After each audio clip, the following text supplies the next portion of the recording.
we had to come back down to Massachusetts, and then we went to West Springfield, where we went to Ghost Hit Recording in order to record the piano for I Watch and Long Have Watched and for Elegy. And Andrew Oedel at Ghost Hit Recording was another really nice guy, and they normally booked longer sessions, but we were able to only go in there for the 2 hours because we just needed to record the piano. We weren't recording the whole band. You know, we got the amount of time that we needed, and Alex was able to get multiple takes of the piano, and it was just a great, really professional environment where we were able to get exactly what we needed.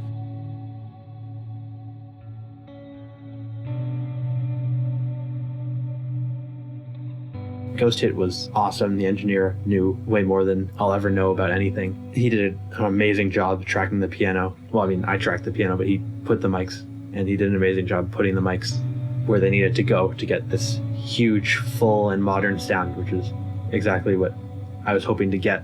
That whole process was another just perfect thing. It could not have gone better. I did a bunch of takes playing through Elegy, and I recorded 2 takes of the intro. He pretty much just sent those tracks to me, and I was all ready to start mixing them. And I had a lot of fun mixing the piano, and I think that the sound that I got out of it was quite good.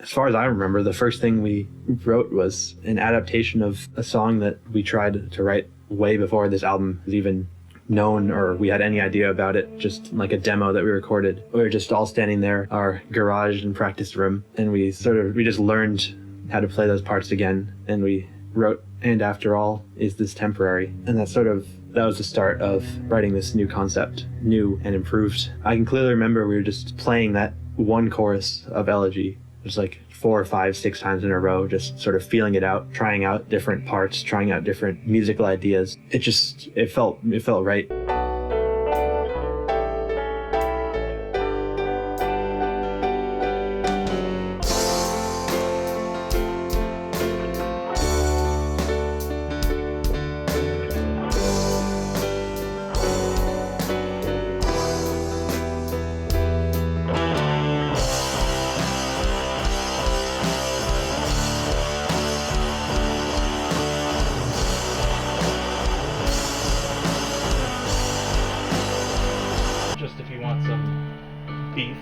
to introduce there. Without it, it's just a little more scooped. And then you've got, that one room mic that's, really just kind of natural. Yeah, that sound. sounds like that. Cool. And then there's these are just a pair of mics that we have on the ceiling. So they're just, if you're looking for even a little more size, you can blend that one in. So I'll just give you all these separately, and if you like one, you can use one, or pick and choose. This will be perfect. Okay, great. Yeah. Perfect.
with I Watch and Long Have Watched, that song was, I think, the last song we wrote for the album. It was originally just the 13 tracks, but then we kind of thought, oh, well, you know, do we want an intro track to kind of lead us into Elegy? And so I Watch and Long Have Watched came from Alex sitting at the piano, and I was there with him. He was just kind of playing around and trying to figure things out. And then there was this little part that he played, and I was like, oh, you know, I like that. Like, what can we kind of build off of that? And then the lyrics for that song are actually a poem Alex had found on one of his final exams for an English class. He read it during that exam and was like, this is kind of perfect for what we have for the album and what's kind of going on.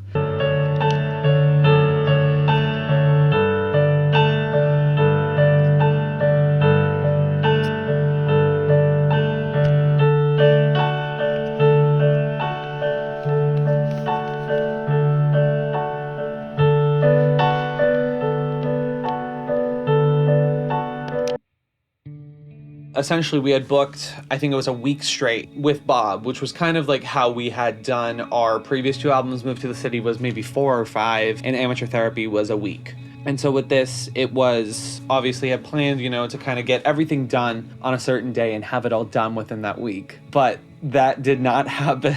After those 7 days, we were like, we're still not done. And so we added on an 8th and then I think a 9th. But it was also like, wow, like, this is way more work than we had originally envisioned. As we were recording everything, it was my guitar and Alex's bass recordings were being done at the same time. Like, Alex went upstairs in the studio, and then Jen and Alex would be working on drum samples and maybe editing things a little bit here and there while I was either recording vocals or guitar. And then, you know, this continued out to the 9th day. And then eventually, you know, after that big chunk of time that we had worked, I had kind of realized, oh, you know, like, I don't really like a lot of what I did for the vocals, and it was pretty clear that I was, like, fatigued, and that I think everyone was very, very burnt out from the process. So it's day 11.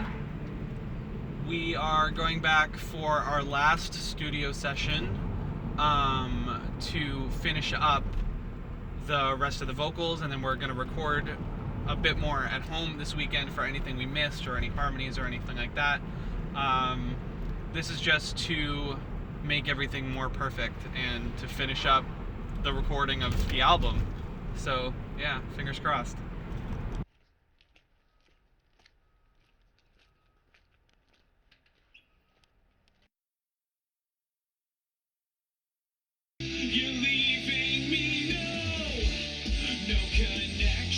Between the lines, there's no heart to find. Retrospection turns the mind from my fading time. No choice.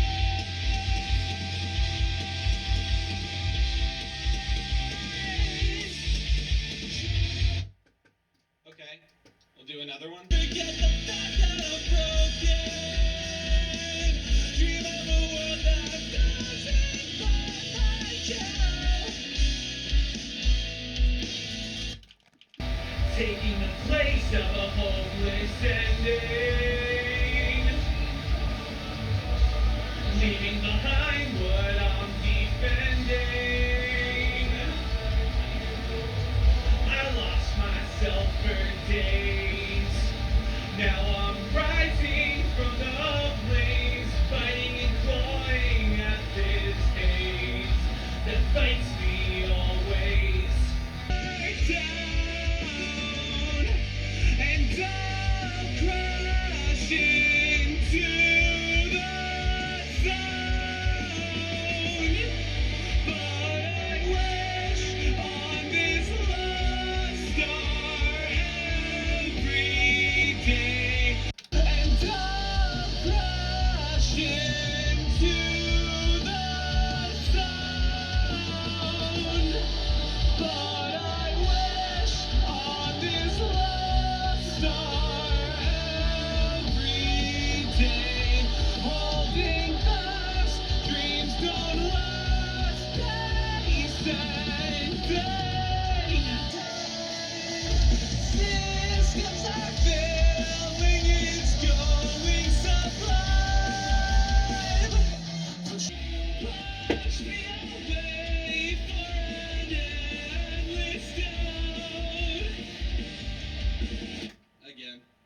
Static Cries, the lyrics were written and the melody was written pretty much in an all-nighter. There was no sleep. It was maybe 4 or 5 in the morning, and it was, okay, well, we want the demo track done. And I sang the demo for that song at like 4 or 5 in the morning. And then we wound up staying up still, and then we went to a diner for breakfast that morning. 6 cent for our salvation, chosen from the best minds humanity.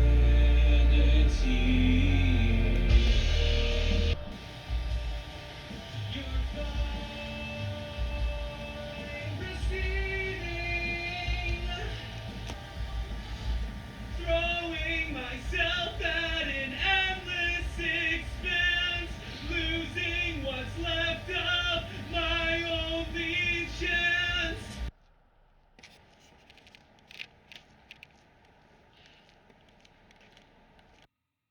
We had originally only planned to schedule a day 11, and I, went in just to record the vocals, and Jen came with me. It was not exactly what I had hoped for whatever reason. My voice was just not cooperating, and I remember feeling really down and just kind of defeated in a way. It was going into the nighttime, and we were kind of thinking, am I just going to extend the night out and just try to keep singing these songs until like 2 a.m., which we eventually decided not to do, because at that point it was like, my voice isn't getting better and we don't want to push my throat and then have a bad quality and waste time and waste money. And Bob suggested, well then why don't you just like come back tomorrow for a few hours, which we wound up doing. And then that next day it was a lot better results. It was kind of cathartic to finish off that recording, at least for the main parts that I had been sitting and stewing over for months, thinking this isn't sounding how I want it to sound.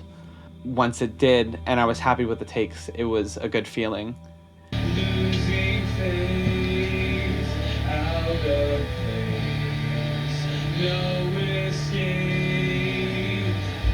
Oh my God, why did you trust me? Get one more. Failure driven by our wrong choice, not mine to Yeah, all 3 of those were good. his name at me. Failure driven by. But now I can see the face of mortality. Faced with death, I believe Mr. Static is reality.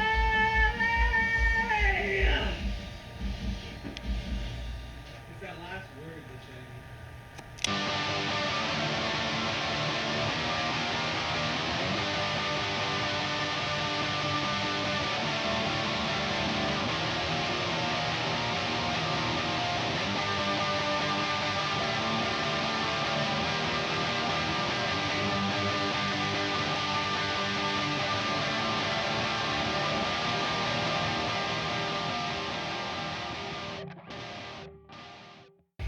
I've resigned to fall into this black hole, to dissolve into stardust, a hope that just never was.